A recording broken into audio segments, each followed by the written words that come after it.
பகுதியில் அமைந்துள்ளது.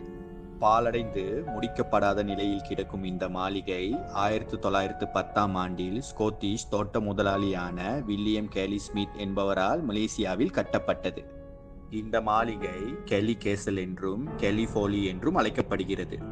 சிலர் இந்த கெலி கேசல் மாளிகையை கெலி ஸ்மித் தனது மனைவிக்கு பரிசாகவும் தனது மகனுக்காக வீடாக கட்டினார் எனவும் கூறுகின்றனர்.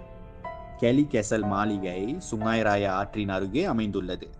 ஆங்கிலேயர்கள் மலேசியாவை ஆட்சி செய்த காலத்தில் கட்டப்பட்ட இந்த மாளிகை ஒரு பேய் அரண்மனை என மக்கள் நம்புகின்றனர்.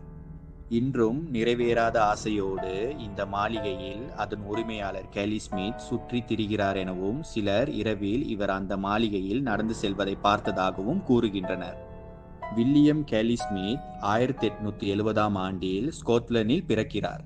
1890ஆம் ஆண்டில் தனது 20 வயதில் மலாயாவிற்கு